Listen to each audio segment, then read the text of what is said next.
1, 2, 3, 4.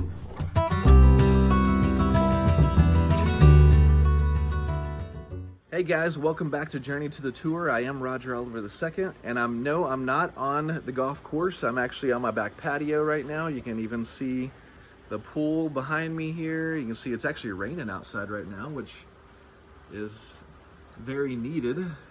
Everything's still brown but turning green a little bit. And just wanted to let you know that I shot a short game video, a chipping and pitching video the other day. So if you struggle with chipping or pitching, definitely stay tuned for the video. It's coming up next. I think I've told you before, but my short game is world class. It's one of the best parts of my game. So I go over, how do you set up to the ball? Where should my ball position be? How should I be using the club when I'm chipping? And even give you a little bit of a drill as well. So stay tuned for that. It's definitely going to help you out. It gives you a little insight into how I view chipping and how I practice chipping. And you'll definitely want to take a look at that if you struggle in that area. Also, a little update on my health. I'm doing much better. I'm not fully back to 100% yet, but I am about 80%. I've been playing a little bit. I'm going to be getting a lesson here later this month with my swing coach. So that's going to be coming up. And maybe I'll even show a little video of that later on this month. So that'll be good. And then I'll be playing in some money games with some friends of mine, getting ready for tournament golf. And then hopefully by the end of October, I'll be back to playing some tournaments. So I'll keep you posted on that. Like I said, 80% back to normal. So I'm really excited about that. So thank you for all your prayers and just all your support. Stay tuned for the short game video, and we'll catch you in the next episode. Later, guys. So on a chip shot, it's very key to make sure that our hips are open when we set up. So if you're a right-handed player, your left hip right here should be further back than your right hip, which is gonna make your left foot further back than your right foot. So we stand a little open to it. Now the reason why that is because in a full swing shot, you set up square for the most part. You may be a little open, a little close, but you're pretty close to square. But when you come in to hit the ball, look where your hips are. Your hips are open, right? They're open, they're pointed to the left. They're not square when you hit the ball. So in a chip shot, it's a very short shot. We don't want to stand square and then have to go with our hips and open them at impact. We just go ahead and set up that way. So it's going to look a little bit like this. You're just going to set up a little bit open and then just brush the ground. Now what that allows you to do is have a little bit better flow through the ball. If you're a little square, you kind of get stuck at impact. And we want a nice flow through the ball and brush that ground. Now also, in your setup, with our hips open and our stance open a little bit, you can have the ball in the front of your stance, you can have it in the middle of your stance, you can even have it in the back of your stance. Now what that's going to do is, as you can see, the club face, if it's in the front, it kind of adds a little bit more loft. In the middle, and then in the back it de-lofts it. So if you need to hit something a little bit lower, we can put it in the back of our stance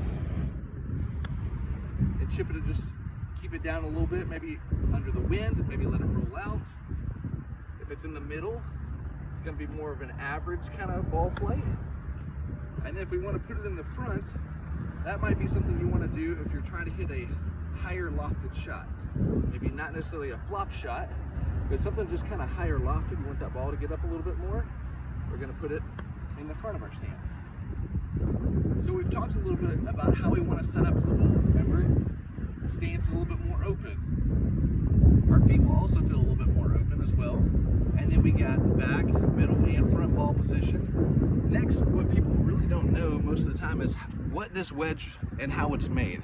So you have right here the leading edge of your wedge right there, okay? This bottom part right here is the bounce.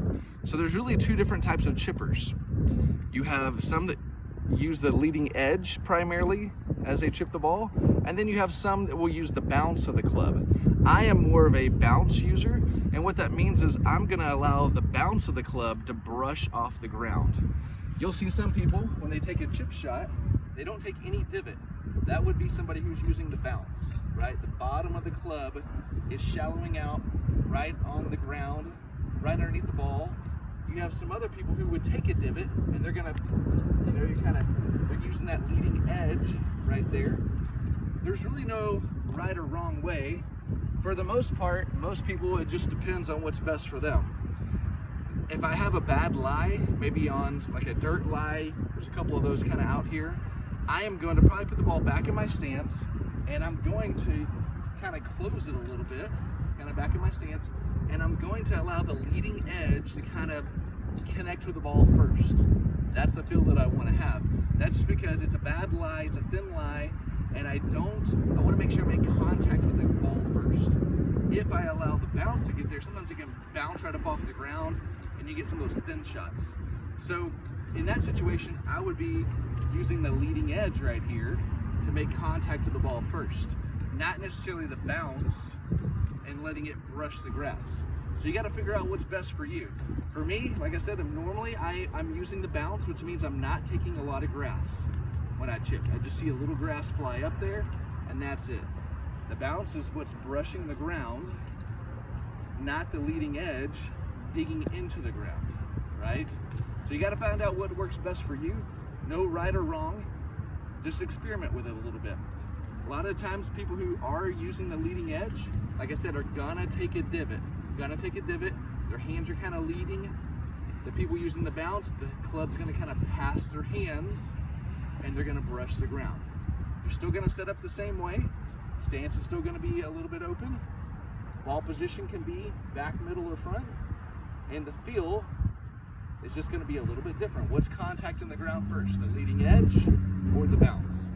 So this drill is more for those people who are using the bounce of the club, which, like I said, is what I do typically, but it's a really good drill. Your course superintendent may not love it that much, but I promise you it's gonna help.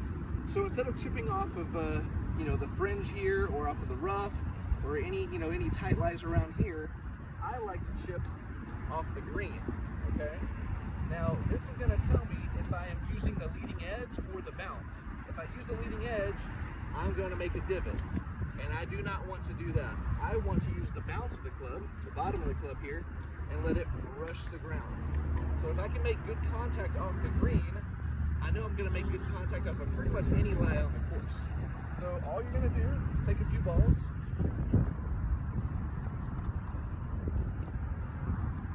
and what I like to do is hit just a couple with just my right hand. Kind of get the feel of using the bounce. Make sure I'm making good contact. Yeah, that was a little better. And then I'm going to do the same thing with two hands. And that one actually went in the hole. How about that? So the goal, though, is really the contact. I'm not too worried about if it gets too close to the hole or not. I'm really just worried about what is the contact like when I'm chipping off the green. If I'm making good contact with the bounce of the club, brushing the green, then I'm going to be making good contact pretty much off of any lie out here on the course. Hopefully that helps you out.